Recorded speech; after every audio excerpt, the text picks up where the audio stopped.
Hey guys, so very quick and informal video today. I'm just going to be going over a NVDA trade I took today, which I think is an incredible setup. And I think it's very important, especially for new traders, just to look at what good setups look like. Because if you see what a good setup looks like, you'll be able to identify them yourself going forward.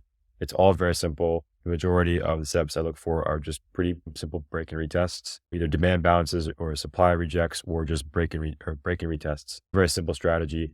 In this case, the video, very clean break and retest.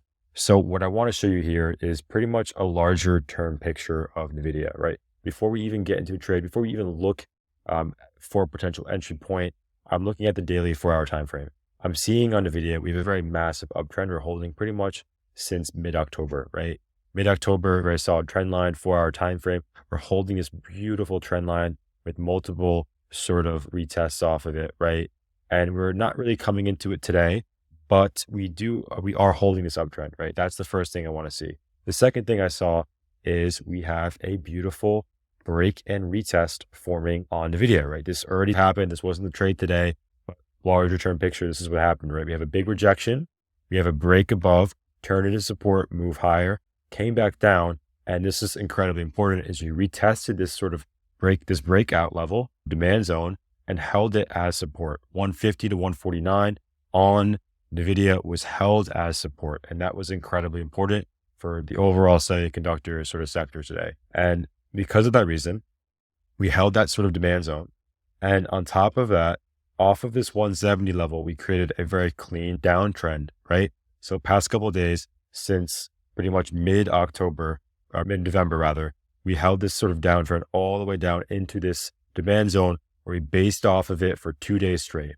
And because we based off it for 2 days straight, and we're seeing a little bit of a push pre-market, a little bit of strength pre-market, I was watching simply a break and retest of this trend line, Now, that's not the only trade here, right? If you go to the hourly time frame, and this is why it's important to start off with those larger term time frames and then going down to those shorter term time frames, because you'll see these key levels where you really should be entering, right? So on the video, you'll see here, 154.50 was the key sort of resistance level, NVIDIA down, right? You see here, it's basically a resistance here, turn it into support, a support level here. This isn't really relevant, but you can see really the last 2 days is where it becomes relevant. And let's go in even further to the 15-minute time frame. You'll see exactly what I'm talking about.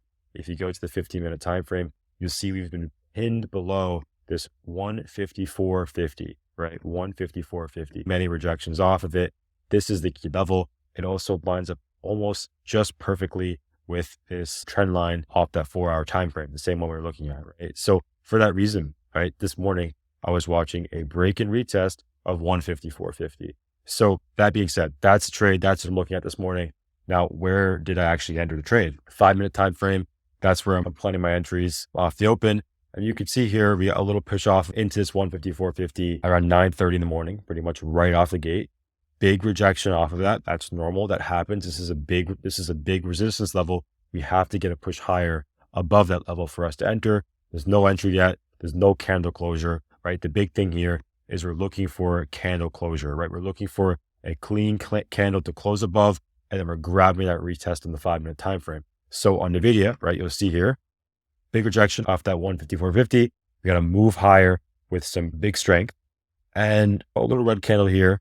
And then we finally get this green candle close above 154.50. This is at 10:10 a.m., right? You'll see it here, even the 2-minute chart. You'll see it here in the 2-minute chart. We got the clean candle close at 10:10, 10:12, right? On the 5-minute time frame, that's really where I'm eyeing it. And you can see at this point, this is where I decided, okay, we got that clean candle closure above the resistance level. It's now turned into support. What I'm going to do is I'm going to enter a call position here, right, off that pullback. And I'm going to pretty much keep a tight stop below the previous breakout candle, which would be about 154.20, 154.15, right? So this is my trade idea.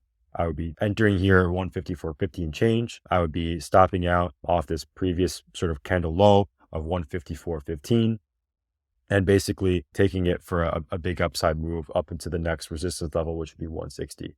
So I entered off this retest level. We got the candle low here is at 154.59. And that's pretty much where I entered the trade. I took about 15 contracts, and then I used the EMA clouds to sort of time and guide my entry point. So I entered obviously here around 10:15, and I used the 8 EMA as a guide all the way up. I scaled out here at 157, which was basically the 8 EMA, and that was where I pretty much took full profit. Now, what I usually will do in setups like this is I'll use the 8 EMA or the 5 EMA as a stop loss. In this case, the 8 EMA was what I used. And you can see here, I actually scaled out a little bit too early. That's okay though. Hindsight, not a big deal. It was a big trade, it was a big win. If I actually used the 8 EMA and stuck to my full plan, I would have been scaling out here, would have been a much bigger profit. But hindsight is a lot cleaner. So in my eyes, I'm happy I took this trade. It was a very great setup, and I highly recommend you studying trades like this. This same setup on NVDA was also the same setup on AMD. As traders, you don't have to be creative. There's nothing fancy here. They're just clean levels, right? On AMD, 4-hour time frame. Actually, let's look at the 4-hour time frame instead. You'll see, what are we seeing here, right? A big break and retest of this big demand zone and a move higher off of this sort of 4-hour flag or 4-hour downtrend, right? Same picture on AMD.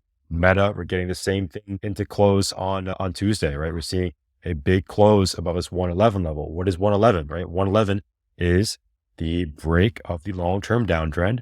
It is also the previous resistance we've been pinned below the last couple of days, right? Bouncing off a key demand level.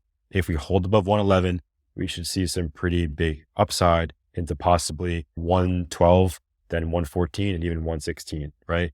Obviously on SPY, we are approaching a big level, right? We have the SPY 400, which we just closed below. This trade might be washed out if the overall market sells, but META is a great setup, right? These are all the same. They're just break and retests. They're just strong names into demand, taking it off of a longer term downtrend break, and you're just catching that pullback, right? So on META, you'll see here, this is a complete side note, but on META, where did I enter, right? META, the break and retest was really late in the day, right? It was literally at 355, right? We got a big break above, we got that retest into close, and that was where I entered, right? This was a swing position for me, right? So this is pretty much a classic break and retest in the 5-minute. We're holding it as support, move higher, right? I could have just scalped it off of that, took 10, 15%, walked away, but I'm holding for a little bit of a larger move if we get that market continuation. Might not happen, but that's pretty much what I looked for on all these tickers. And again, they're all the same thing, right? These are just all simple break and retests off the doubles. Nothing complicated here, nothing outlandish, no RSI crossovers or a crazy MACD bearish, bullish engulfings. This is just very simple break and retest off key levels. Highly recommend looking into the strategy. It's pretty much what I use every day. So if you guys have any questions, feel free to write me on Instagram or comment on the video itself. Good luck and happy trading.